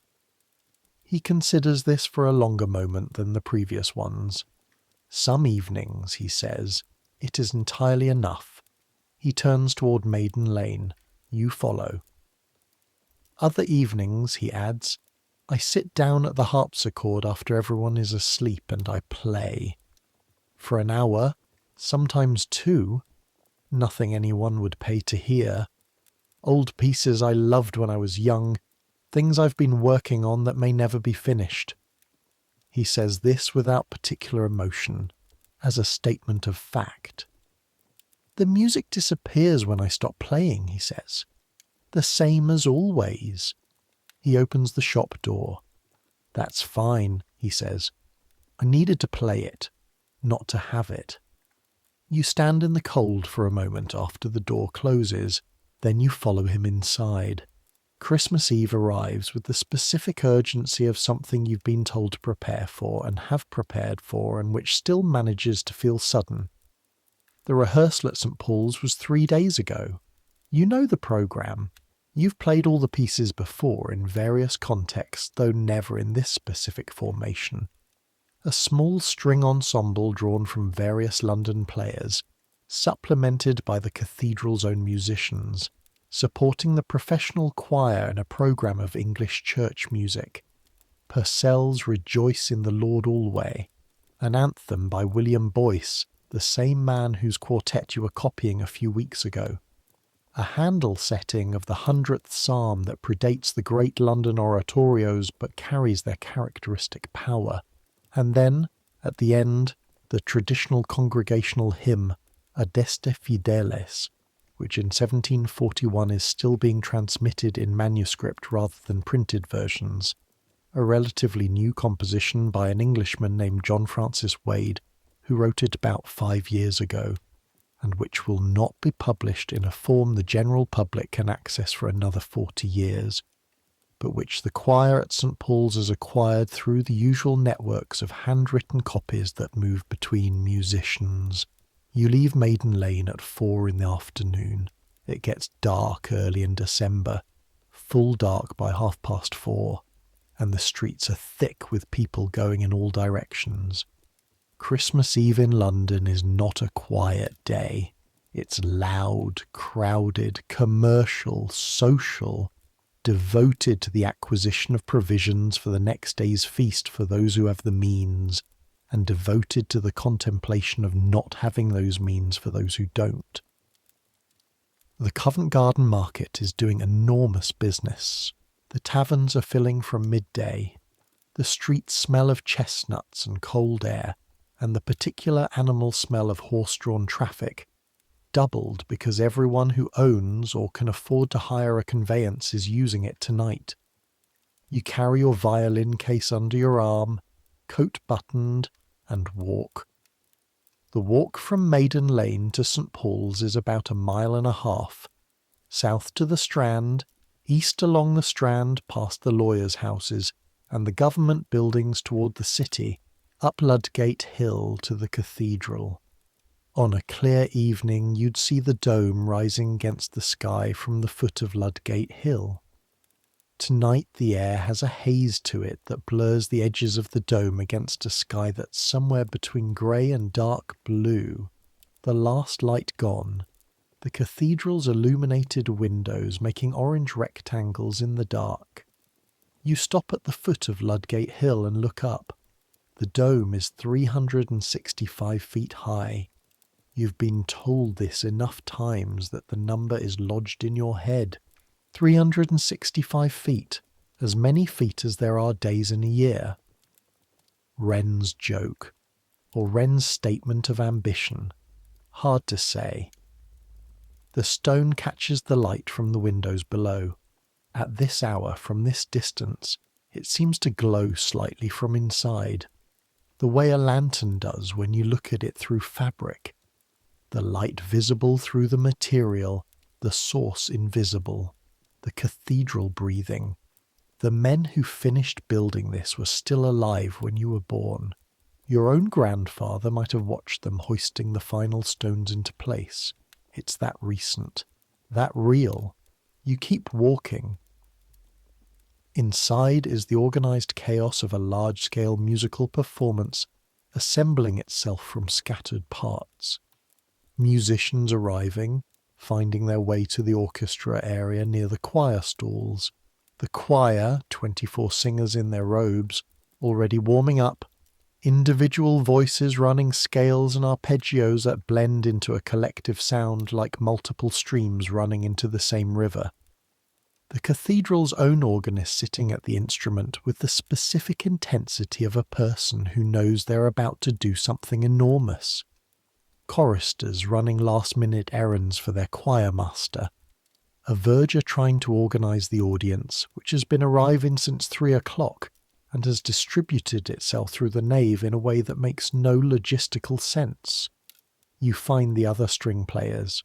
Nods, brief conversations. You know most of them from the Haymarket or from other engagements. The cellist is Mr. Harper. There are 2 violas you've played beside before. First violin is a woman, Mrs. Thorpe, who is the most technically accomplished violinist you've ever heard in a live setting, and who intimidates you in the way that genuine talent above your own level is both inspiring and unsettling. "You're on my right," she says by way of greeting. "Yes, ma'am." "Don't rush the upbeat in the Purcell, everyone rushes it." "I won't."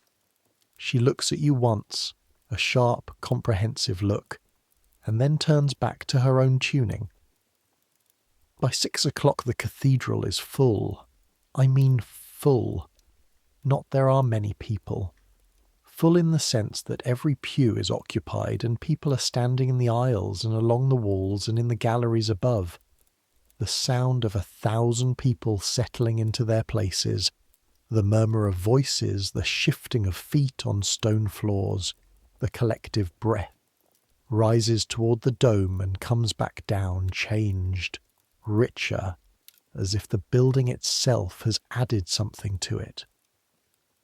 The candles are lit throughout the nave, hundreds of them, in the great chandeliers and in the wall sconces and on the altar and near the choir stalls. The effect is both beautiful and practical. The light needed for reading music is barely adequate in the candlelit choir area, and you've brought a small additional candle in a holder that clips to your music stand. A trick you learned from Mr. Harper on your first professional engagement 18 months ago. The choir master raises his hand. The cathedral goes quiet. It goes quiet the way very large spaces go quiet, gradually in waves, from the front of the nave back to the great west doors, the sound decreasing as attention spreads from the choir to the congregation, until there's nothing but a last few coughs, a shuffling of feet, and then something approaching silence. Not true silence. There's the wind outside, the distant sound of the city, the near inaudible collective breath of 1,000 people. But the kind of silence that's a held breath, a preparation, the moment before, and then the music starts, the Purcell anthem, "Rejoice in the Lord alway." And I say again, rejoice. The choir comes in on a unison D. 24 trained voices on one pitch, filling the cathedral from the choir stalls outward, and the cathedral takes that sound and does what it does. Multiplies it, distributes it, makes it seem to come from everywhere at once. The dome above your head catches the sound, and gives it back changed, layered with itself. You can hear the anthem happening, and you can also hear the echo of the anthem happening slightly behind, a ghost of itself chasing through the stone. You come in on the 3rd bar with the string line. Your bow is on the string. Your weight goes into the opening note. The sound of your violin joins the choir sound and is immediately part of something larger than itself. This is the acoustic property of St. Paul's. Not that instruments are amplified exactly, but that they are absorbed, made part of a sonic whole that no single player can control or fully comprehend. You can hear yourself only dimly. What you hear mostly is everything together. You play. Your bow arm moves. Your left hand finds position after position. The notes are in your muscles now, practiced until the physical memory is more reliable than the conscious mind.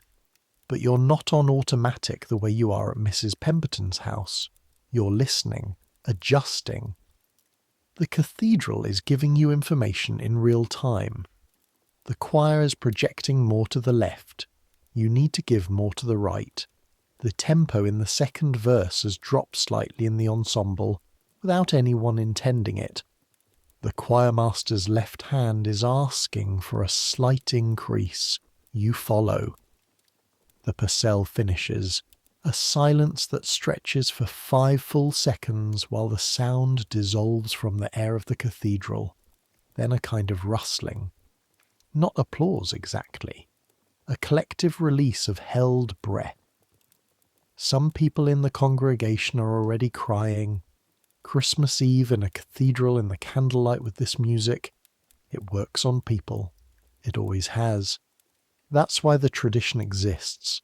The Boyce anthem, the Handel setting, the music filling the building again and again, and then Adeste Fideles. The choir begins it alone. The melody is clear, simple, unmistakable. Even though this piece has only existed for 5 years, and most people in this congregation have never heard it before, it lands immediately. Simple melodies land immediately. This is one of the deep patterns of music.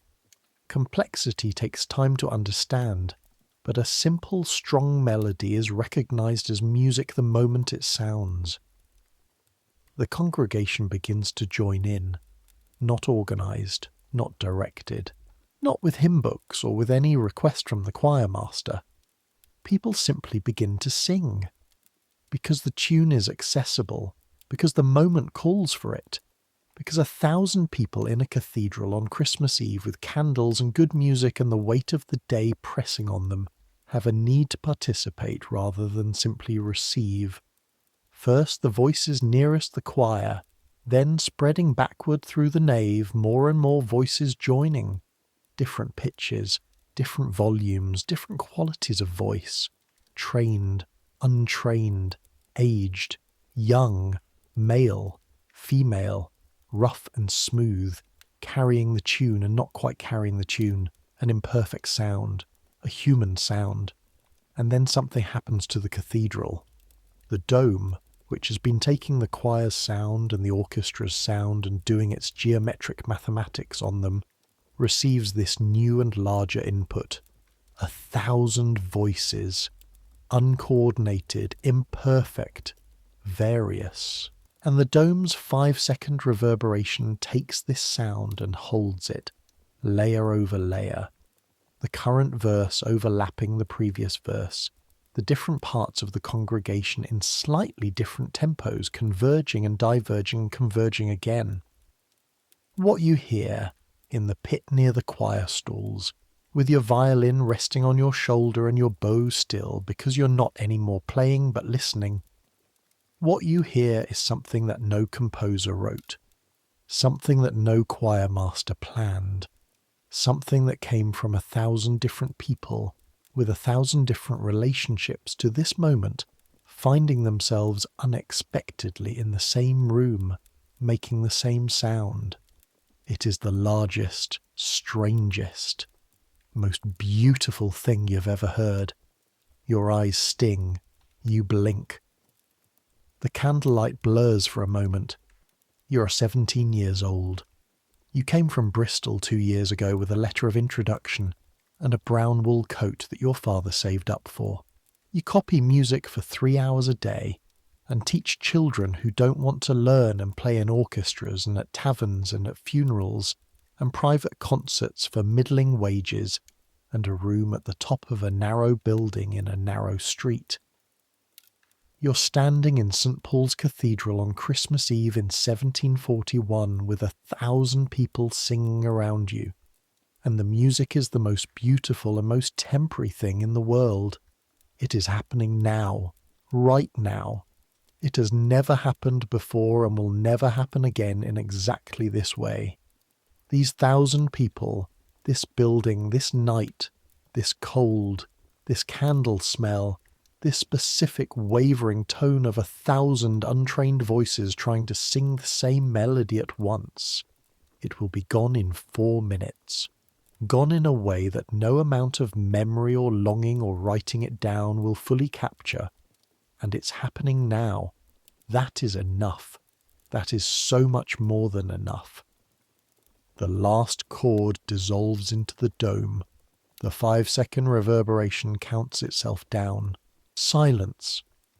Not the silence of an empty place. The silence of a full place, holding something. And then the cathedral breathes.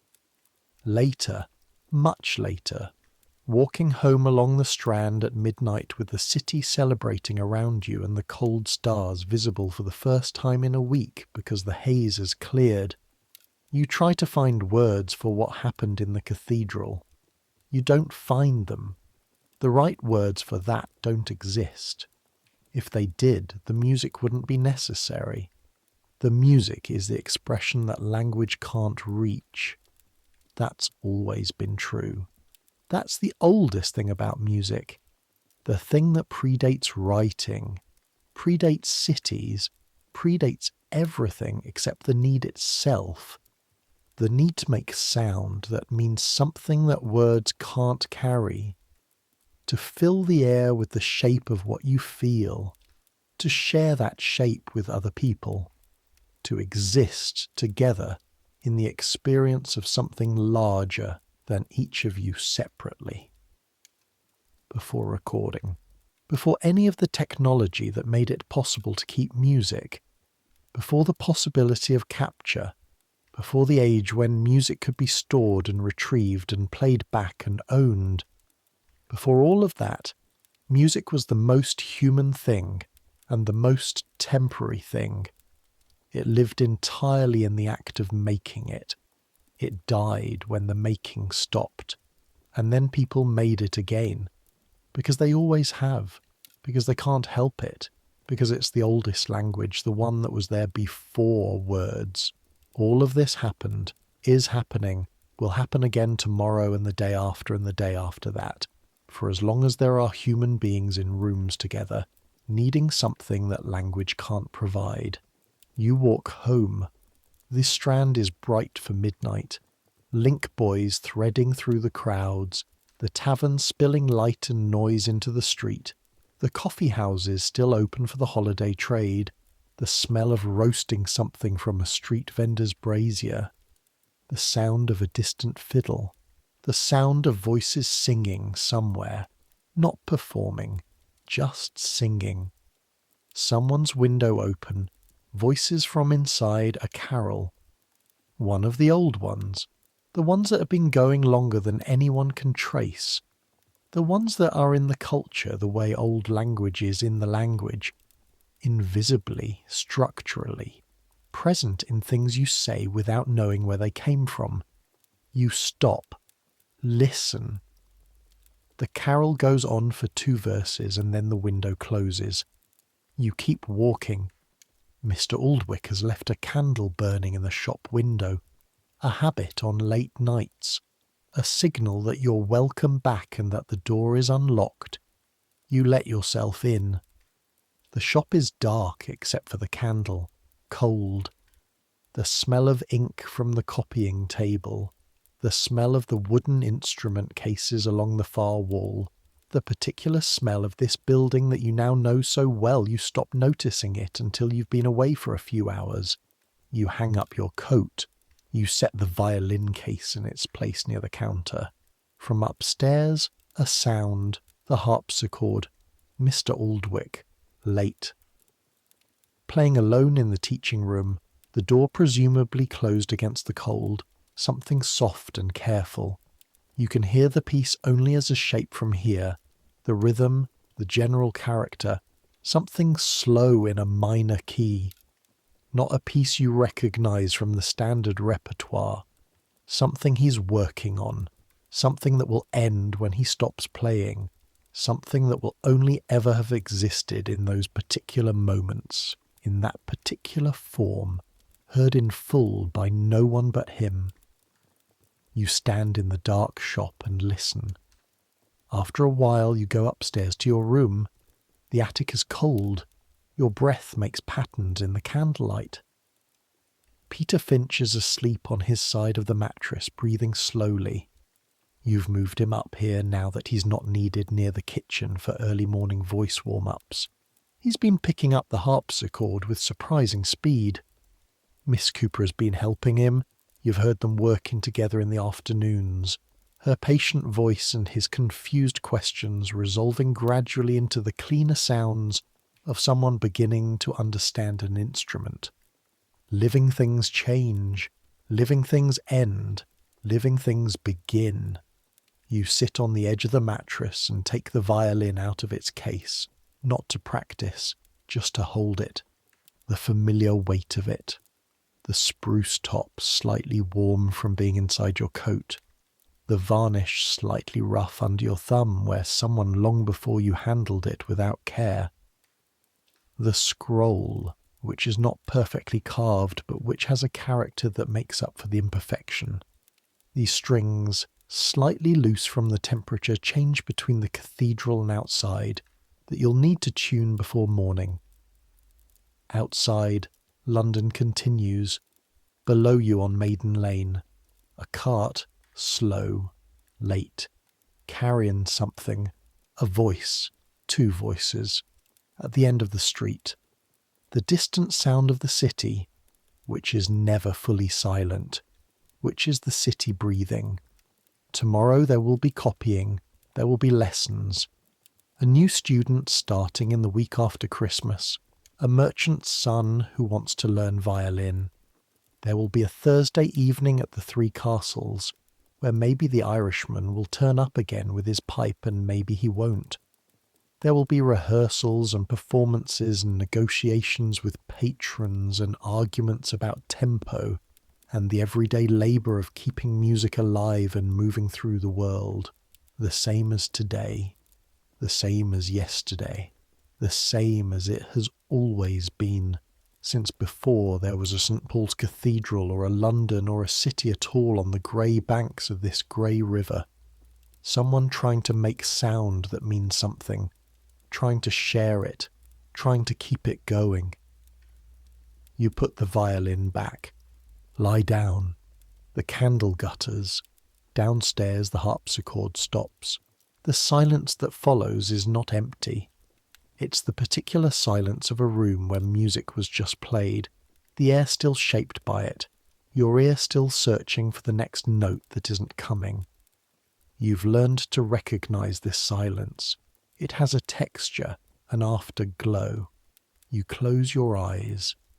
The last sound you hear is the church bells. St. Paul's, Covent Garden, its familiar sequence, marking the quarter hour. And then the city's murmur underneath, the endless, layered, constant sound of 500,000 people going about the business of being alive. All of this is music, if you have ears for it. The bells for the tune, the city for the harmony, the silence for the rest. It was there before you were born. It will be there after you're gone. It doesn't need to be recorded. It is recording itself right now in the bodies and memories and nervous systems of everyone who's ever heard it, in you, tonight, in this cold room, with the snow starting quietly outside the window and the harpsichord still. You are warm enough, fed enough, safe enough. You are a musician in a city made of music. In a world where music is the oldest thing and the most alive thing and the most temporary thing. You have earned this rest. Take it. Let sleep come the way the Irishman's tune came through the smoke and noise of the Three Castles. Not announced, not prepared for, just there suddenly, filling the space available, making the room a different place. Let the sounds fade. Let your hands rest. The calluses on your bow fingers, the ink stain between thumb and index finger, the small crack in the skin at the inside of your left knuckle where the cold has got in. These are the marks of what you do. They'll be there tomorrow, tonight. Rest. The city breathes. The harpsichord is still. The snow falls on St. Paul's Dome and on the cobblestones of Maiden Lane, and on the silent harpsichord in the teaching room 2 floors below, and on every street and every rooftop and every person, sleeping or not sleeping in London, 1741, on the longest night of the year. 300 years from now, someone will be lying in the dark, listening. Not to you. Your name won't survive. Not to this music exactly. The specific combination of these players, this room, this night, can never happen again. But to music, to someone making sound in real time, in a room, for people who are there to hear it, or to a recording of someone who made sound in a room, a record of the act of making, the evidence that once, in a specific place, a human being held an instrument and made it speak. The impulse doesn't change. The need doesn't change. 3,000 years from now, if there are still human beings, and we have to hope, someone will be making music for someone else, for the same reasons your medieval great-grandparents made it, for the same reasons you made it tonight in St. Paul's Cathedral with 1,000 people singing around you, because it's the language underneath the language, because it reaches what words can't reach, because a room with music in it is a different kind of room, because the thing that makes us reach for sound when words aren't enough, that doesn't record and it doesn't go away. Let it play. Let it fade. Let yourself go quiet. You've earned this. Good night.